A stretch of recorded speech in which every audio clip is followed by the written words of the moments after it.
আমি এই ভিডিওটা করার উদ্দেশ্য হচ্ছে মূলত আমি একদিনকে চেম্বার থেকে বেরোচ্ছিলাম, মানে হসপিটালের রুমের বাইরে যখন আমি বেরোই, তো সামনে যে চেয়ারগুলো আছে সেখানে বাবা মার সাথে একটি বাচ্চা ছেলে বসে আছে। তো বাচ্চাটার হাতে একটি মোবাইল আছে এবং মোবাইলটা কন্টিনিউস কল করছে বাচ্চাটা। তো আমি ভিডিওটা রেকর্ড করি এবং এই ভিডিওটা কয়েকদিন আগে আমি পাই, যখন আমি ভিডিও অনেক হয়ে গেছিলো, আমি ডিলিট করছিলাম।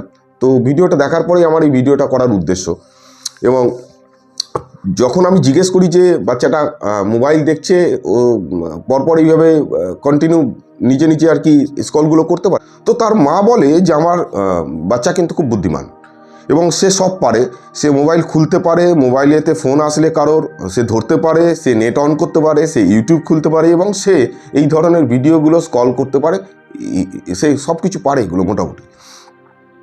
তো এটা শোনার পর মাকে আমি দেখছিলাম যে সে গর্বের সাথে বিষয়গুলো বলছে, কিন্তু আমার খুব দুঃখ লাগছিল, আমার খুব খারাপ লাগছিল।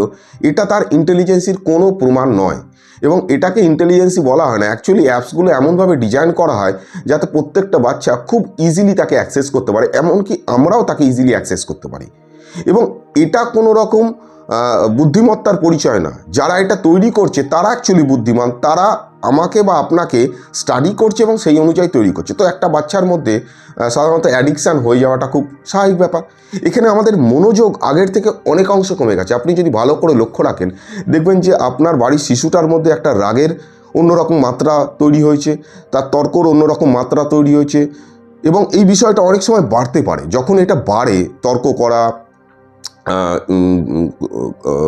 বাজে ল্যাঙ্গুয়েজ ইউজ করা, রেগে যাওয়া ছোটো ছোটো কারণেতে, অন্যজনকে দোষ দেওয়া এবং সারাক্ষণই একটা বিরক্ত ভাব অনুভব করা, মেজাজ তার খিটখিটে হয়ে থাকে, সে মনোযোগ দিতে পারে না, সে পড়াশোনা করতে বললে সে মনে হয় যেন পড়াশোনা করতে বসে কখন সে উঠে গিয়ে মোবাইলটা দেখবে, তো মোবাইলটা পড়ে থাকলে মনে হয় যেন লাফ মেরে ধরছে।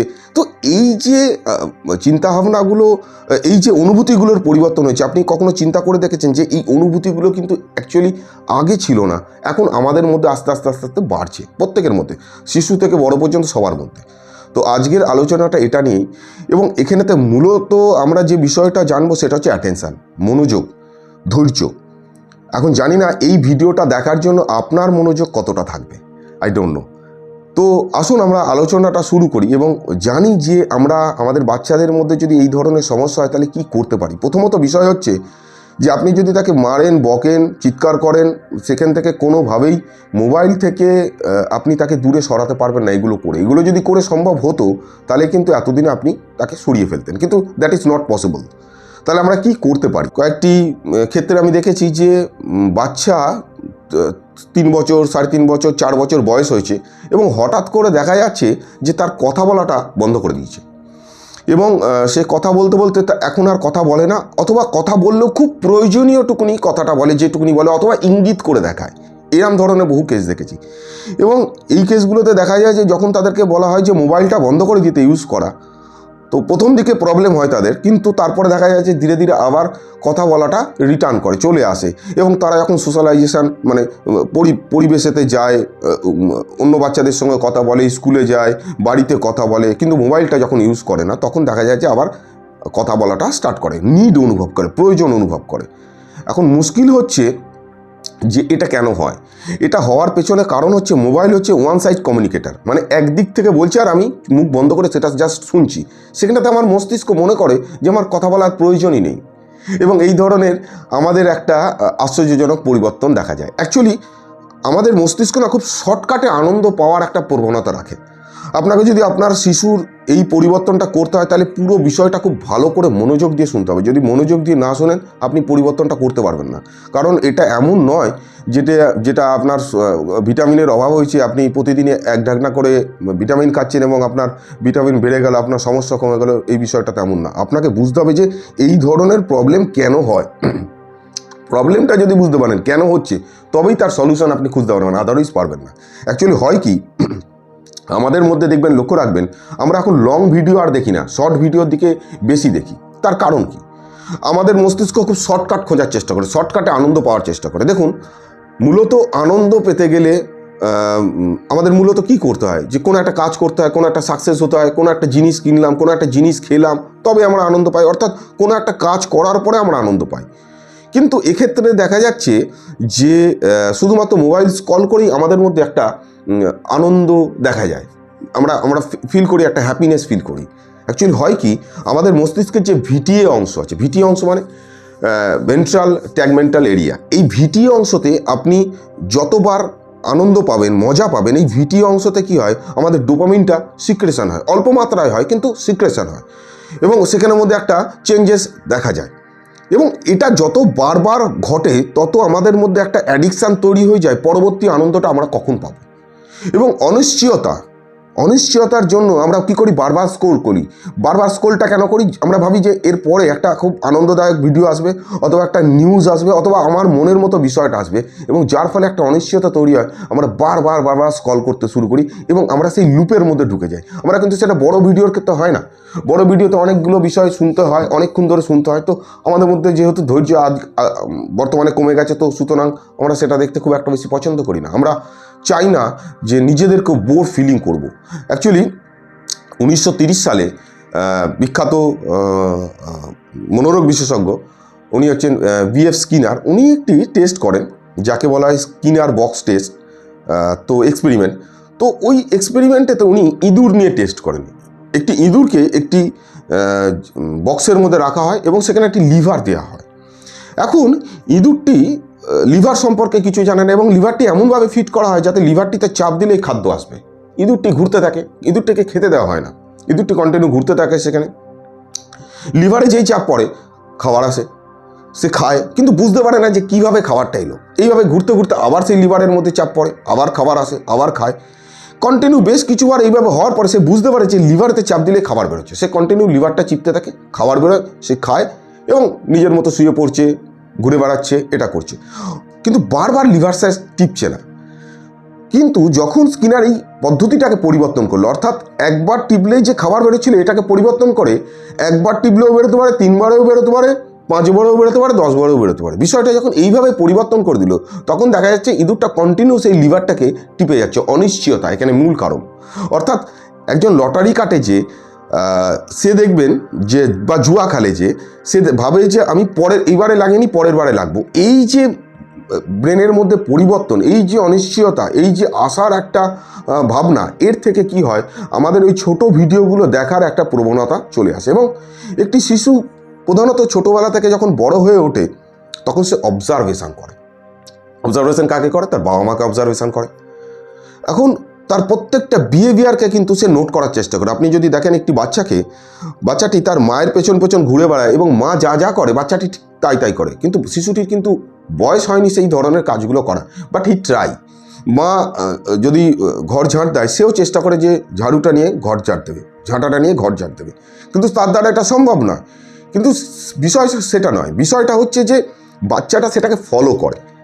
এখন সেমভাবে আমরা যখন মোবাইল ব্যবহার করি, তো ভাবে যে এটা আমাদের লাইফের একটা সাধারণ বিষয় এবং সে এটা ফলো করতে শুরু করে।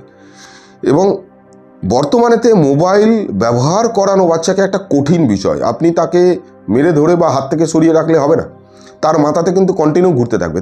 প্লাস পিয়ার প্রেশার আছে, অর্থাৎ স্কুলেতে অন্য বাচ্চারা মোবাইল ব্যবহার করার গল্পটা বলে, তখন তার মধ্যে আরও সে একটা উত্তেজিত হয়ে যায় যে আমি ব্যবহার করতে পারছি না। তো এইখান থেকে আবার একটা রেস শুরু হয়, যার ফলে মোবাইলটা হাত থেকে বার করা বা মোবাইলটাকে ব্যবহারটা বন্ধ করা একটা কঠিন জায়গায় চলে আসে। বর্তমানে কিছু ক্ষেত্রে দেখা যায় যে পড়াশোনাও মোবাইলের মধ্যে হয়, যেখানে পড়াশোনা করতে করতে বাচ্চা কিন্তু অন্য অ্যাপসের মধ্যে ঢুকে যায়। এটাও স্বাভাবিক ব্যাপার। আমি একটি ছেলেকে দেখেছিলাম, আমার কাছে বছর 1.5 আগে এসেছিল। তো ছেলেটির বাবা ছেলেটিকে বলছে যে, বাবা তুই তো দূরে দূরে পড়তে যাস, 12 ক্লাসে পড়ে, তো তুই একটা মোবাইল রাখ, তো মোবাইল রাখাটা খুব দরকার, কোনো জায়গায় যদি কোনো প্রয়োজন হয়, সমস্যা হয়, তুই তাহলে মোবাইল ফোন করতে পারবি। ছেলেটি বলছে না, আমার দরকার নেই, কারণ আমি যদি মোবাইল ব্যবহার করি আমি ডিস্ট্র্যাক্ট হয়ে যাব, এবং আমি চাই না যে এই বয়সেতে এই সময়টাতে মোবাইল ব্যবহার করতে, কারণ একটা আমার ইম্পর্টেন্ট পরীক্ষা আছে, আমি চাই আমার ফিউচারটা ইঞ্জিনিয়ার হয়ে দেখতে। হ্যাঁ, সো এই কথাটা শোনার পরে আমার তখন মনে হয় যে এই ছেলেটা কতটা অ্যাওয়ার। তো আমরা যদি আমার বাচ্চাকে মোবাইল থেকে দূরে সরাতে চাই, এই অ্যাওয়ারনেসটা, এই অনুভূতিটাকে যদি তার মধ্যে তৈরি করা যায় একমাত্র, তবেই এটা সম্ভব। অ্যাকচুয়ালি দেখা যায় যে আমরা যে ফেসবুক ব্যবহার করি, আমি জানি না এই ভিডিওটা অ্যাকচুয়ালি রাখবে কতটা টেক ডাউন করে দেবে ইউটিউব, কারণ হচ্ছে যে এই বিষয়গুলো খুব একটা বেশি ইউটিউব বা ফেসবুক পছন্দ করে না। তো যখন আমরা ফেসবুক ব্যবহার করি, ফেসবুকের অনেকগুলো এক্সপেরিমেন্ট দেখা গেছে যে মেটার এক্সপেরিমেন্ট মূলত, সেখানেতে দেখা গেছে যে আপনার যে রাজনৈতিক মতাদর্শ আছে সেটা পর্যন্ত পরিবর্তন হওয়া সম্ভব। এবং প্রায় 6 লক্ষ মানে 70-80 হাজার মতো মানুষকে নিয়ে একটা এক্সপেরিমেন্ট হয় সম্ভবত 2012 সালে। সেখানেতে কি হয়, একটি গ্রুপকে পজিটিভ মেসেজ দেওয়া হয় কন্টিনিউ, একটি গ্রুপকে নেগেটিভ মেসেজ দেওয়া হয় কন্টিনিউ, মানে ফেসবুকেতে। তো কিছুদিন ব্যবহার করার পর দেখা যায় যে যাদেরকে নেগেটিভ দেওয়া হচ্ছে তারাও নেগেটিভ লিখছে, যাদের পজিটিভ দেওয়া হয়েছিল তারা পজিটিভ লিখছে, অর্থাৎ তাদের চিন্তাধারায় পরিবর্তন ঘটে গেছে।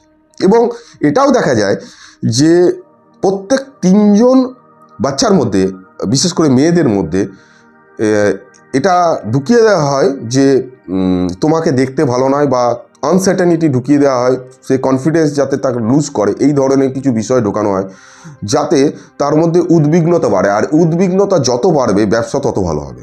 অ্যাকচুয়ালি আপনি যদি লক্ষ্য করেন যে আমাদের যে অ্যাডভার্টাইজমেন্টগুলো আসে সেখানেতে দেখানো হয় যে কোনো একটি ফেস ওয়াশ বা মুখের একটা ক্রিম একটি মেয়ে লাগাচ্ছে এবং ইন্টারভিউতে গিয়ে সে চান্স পাচ্ছে। আরও একটি মেয়ে যাকে দেখতে দেখানো হয় একটু শ্যামবর্ণ এবং সে লাগাচ্ছে না বলে সে ইন্টারভিউতে ফেলিওর হচ্ছে, তারপরে সে লাগালো, ইন্টারভিউতে সাকসেস হলো। অর্থাৎ এখানে তুলনা বিষয়টা আপনার মাথায় ঢোকানো হচ্ছে।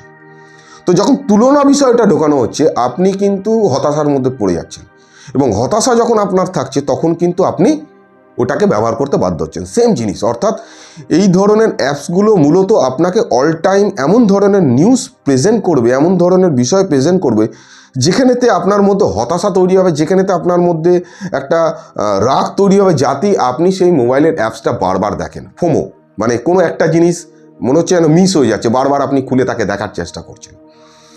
তো এখানেতে বিষয়টা খুব সিরিয়াস যে বর্তমানেতে আমরা যদি কোনোভাবে এই বাচ্চাদের মোবাইল ব্যবহার করাটাকে কন্ট্রোল না করতে পারি, বাচ্চা কিন্তু পড়াশোনা করবে না। আমি বেশ কিছু এক্সারসাইজ বলে দেবো, সেগুলোকে ফলো করার চেষ্টা করবেন, তাতে আপনার বাচ্চা খানিকটা স্টেবল হবে এবং এগুলো ব্যবহার করা বন্ধ করবে। আর যদি বাচ্চার মধ্যে দেখা যায় যে অতিরিক্ত রাগ, অতিরিক্ত জেদ, তর্ক প্রচুর পরিমাণে বেড়ে গেছে, কথা শুনছে না, মেবি হতে পারে মিথ্যা কথা বলছে, সেখানেতে বাবা এবং মাকে মূলত শত্রু বলে ভাবতে শুরু করছে, এই ধরনের অ্যাক্টিভিটি যদি অতিরিক্ত দেখেন, অ্যাটেনশান একদমই নেই, তাহলে অবশ্যই কাছাকাছির একজন সাইকোলজিস্টকে দেখাবেন। হতে পারে এটা ওডিডির লক্ষণ। তো এর জন্য কিন্তু অবশ্যই কাউন্সেলিংটা তখন দরকার। এবং বাচ্চাকে কি ধরনের এক্সারসাইজ মূলত আপনি করাবেন? প্রথম কাজ হচ্ছে যে তাকে একটা নির্দিষ্ট রুটিনের মধ্যে নিয়ে আসা। রুটিনটা কীরকম ধরনের? নয় সকালবেলা নয় বিকেলবেলা একটা নির্দিষ্ট এনজয়মেন্টের জায়গা থাকবে। এরকম নয় যে এনজয়মেন্ট শুধুমাত্র মাঠে গিয়ে খেলতে গিয়েই হবে। এনজয়মেন্ট অনেক রকম হতে পারে, কিন্তু স্ক্রিন ছাড়া। অনেক জায়গায় দেখা যায় যে বাচ্চা পড়তে যায়, সেখানেতে অনেক বাচ্চা কাচ্চা থাকে এবং সেখানেতে গিয়ে তারা কিন্তু বেশ আনন্দ করে। স্কুল কিন্তু শুধুমাত্র পড়ার জায়গা না, স্কুল কিন্তু একটা আনন্দ করার জায়গা, এটা মাথায় রাখবেন। ডেলি স্কুলে যাওয়াটা কিন্তু খুব প্রয়োজন, সেখানে সোশ্যালাইজেশন বাড়ে। বাচ্চা কগনিটিভ যে ডেভেলপমেন্ট হয়, এই কগনিটিভ ডেভেলপমেন্টের পেছনেতে অনেকগুলো ফ্যাক্টর থাকে। কি থাকে? যে বাচ্চা সোশ্যালিতে মানে পরিবেশের সাথে যত মিশবে সেখানেতে বিভিন্ন রকম সমস্যা সে ফেস করবে, সেই সমস্যাগুলোকে সে সমাধান করার জন্য চিন্তা করবে, ক্রিটিক্যাল থিঙ্কিং করবে এবং সেটাকে সমাধান করবে। এটা কগনিটিভ ডেভেলপমেন্টের একটা বড় অংশ। কিন্তু মোবাইল দেখা যাচ্ছে যে একটা কি বলবো 2D ভার্সান, যেখানেতে প্রবলেম এবং সলিউশন দুটোরই সেখানেতে বিষয়বস্তু থাকে, যার ফলে কি হয় অ্যাকচুয়াল রিয়েল লাইফে বাচ্চা প্রবলেমকে সলিউশন করতে শেখে না। যেখানেতে প্রবলেম হয় বাচ্চা মিশতে চায় না, কাজকর্ম করতে চায় না, বড় হয়ে বাচ্চার অ্যাকসেপ্টেন্সি অনেক ক্ষেত্রে হারিয়ে যায়। তো এগুলোকে মাথায় রাখবেন এবং চেষ্টা করবেন যে যাতে কমিউনিকেশান বাড়ে। বাচ্চা যায় কোনো জায়গায়, হয়তো ক্লাবে ভর্তি করে দিলেন, কোনো বাদ্যযন্ত্র শিখছে, গান শিখছে, নাচ শিখছে, এগুলোর মধ্যে থাকার দরকার। এবং তার সামনে যখন কেউ মোবাইল ব্যবহার করবে এই জায়গাটাতে রেস্ট্রিকশান অবশ্যই থাকার দরকার। অর্থাৎ আমরা কিন্তু তার সামনে, সে হয়তো বসে আছে, আমরা যদি তার সামনে এটা ব্যবহার করি তো তার মধ্যে কিন্তু অ্যাডিকশান আসবে, অর্থাৎ আপনাকে কিন্তু স্যাক্রিফাইস করতে হবে, আদারওয়াইজ কিন্তু এর থেকে বার করতে পারবেন না। অসম্ভব ব্যাপার, আপনি চেষ্টা করে নিন, যতই চেষ্টা করুন না কেন আপনি পারবেন না। এবং মূলত এখানেতে বেশ কিছু এক্সারসাইজ কাজে লাগে, বেশ কিছু প্রাণায়াম কাজে লাগে। এক্সারসাইজ বলতে মাঠে গিয়ে তার দৌড়ানো, ফুটবল খেলা, ক্রিকেট খেলা, এক্ষেত্রে তার হেল্প করবে। বাচ্চাদের সঙ্গে অন্যান্য খেলাধুলা সেগুলো হেল্প করবে। এছাড়া বিষয় হচ্ছে যে সবথেকে বেশি হেল্প করবে সেটা হচ্ছে প্রাণায়াম, অনুলোম বিলোম। অনুলোম বিলোম প্রথম হচ্ছে সূর্যবেদী, চন্দ্রবেদী, অনুলোম বিলোম খুব ভালো হেল্প করবে। ভামড়ি খুব ভালো হেল্প করবে। তো যখন অনুলোম বিলোম একটি বাচ্চা 5 মিনিট 10 মিনিট ধরে বসে করবে, ত্রাটক বলে যেটা আছে, তো ত্রাটকও একটা প্রাণায়াম। তো এটা আপনাকে হেল্প করবে বাচ্চাকে যে অ্যাটেনশানটাকে তৈরি করার জন্য, এবং তার সামনে খুব ভালোভাবে এটাকে প্রেজেন্ট করা যে তোমার অ্যাটেনশান বাড়ছে পজিটিভলি। বাচ্চাকে কিন্তু আপনি বকে, তার হাত থেকে ধমকে চমকে, তাকে বলে যে অন্য বাচ্চা দেখে না তুমি দেখো কেন, এটা বলে কিন্তু আপনি পরিবর্তন করতে পারবেন না। এবং এর জন্য তাকে বিজি থাকার জন্য আপনাকেও কিন্তু স্যাক্রিফাইস করতে হবে, এটা না হলে হবে না। বাচ্চাকে এটা বোঝানোটা খুব গুরুত্বপূর্ণ যে পড়াশোনাটা খুব কঠিন বিষয় না, পড়াশোনাটা ইজি বিষয়। এবং বাচ্চাকে বোর ফিলিং হতে দেওয়া, বাচ্চাকে যদি বোর ফিলিং হতে না দেন তাহলে কিন্তু বাচ্চার মধ্যে বোর ফিলিং হওয়ার যে কোপিং ক্যাপাসিটি আছে তৈরি হবে না। যারা অ্যাংজাইটিতে থাকে, ওসিডিতে থাকে, তারা কি করে, বোর ফিলিং হতে চায় না। আমরা অ্যাকচুয়ালি বোর ফিলিং হতে চাই না। আপনি ভালো করে চিন্তা করুন, আজ থেকে 50 বছর আগে মানুষের কাছে এমন কি ছিল, মানুষ চুপ করে বসে থাকতো, কিন্তু এখন আমরা পারি না। তার কারণ হচ্ছে আমরা বোর ফিলিং হওয়ার মানসিকতা নষ্ট করে দিচ্ছি বলে আমাদের অস্থিরতা আরও বাড়ছে। তো মানসিকতা এটা রাখতে হবে যে আমি 1 ঘন্টা আমি বোর ফিলিং হবো, তাতে কি আসা গেল, তাতে কি হবে, কি প্রবলেম হবে। তো এই বোর ফিলিং হওয়ার মেন্টালিটি যদি আপনার না তৈরি হয়, বাচ্চার মধ্যে বিশেষ করে না তৈরি হয়, বাচ্চা কিন্তু ওই শর্ট ভিডিও দেখে যে শর্ট ভিডিও দেখে তার ডোপামিন তো রিলিজ হচ্ছে, তার ধৈর্য কমে যাচ্ছে। তো যে বইটা পড়ছে, এই বইটা অনেক বড়, অনেকখানি ধৈর্য রাখতে হয়, তো এই ধৈর্য রাখার যে ক্যাপাসিটিটা আছে সেটা কমে যাচ্ছে, অর্থাৎ সে বোর ফিলিং করার যে ক্যাপাসিটিটা আছে তার কমে যাচ্ছে, যার ফলে কিন্তু বাচ্চা পড়তে চাইছে না। তো আশা করি এই ডিসকাশনটাতে আপনারা বুঝতে পারলেন যে আমাদের কি করতে হবে। আমি চেষ্টা করলাম যে এটাকে এক্সপ্লেন করার, সহজেতে 2-4টে কথাতে বলে দেওয়া যায় যে ওটা করুন, কিন্তু অ্যাকচুয়ালি তাতে কোনো রকম আপনার বেনিফিট পাবেন না। কি বুঝতে পারলেন না বুঝতে পারলেন আমাকে জানাবেন, যদি বুঝতে না পারেন আবার আমি ডিটেলসে দরকার লাগলে একটা ভিডিও করব। পরবর্তী দিনেতে যে ভিডিওগুলো আসবে মূলত অ্যাংজাইটি, আমাদের মেন্টাল হেলথের জন্য যেগুলো ইম্পর্টেন্ট ভিডিও সেগুলোই আমি দেবো, এবং সেখানেতে বেসিক্যালি এক্সারসাইজটাকে আমি গুরুত্ব দেবো, এবং এক্সারসাইজগুলো আমি করে দেখানোর চেষ্টা করবো যে কী ধরনের এক্সারসাইজ করলে আপনার এই মেন্টাল হেলথের বিকাশ ঘটবে। Thank you very much.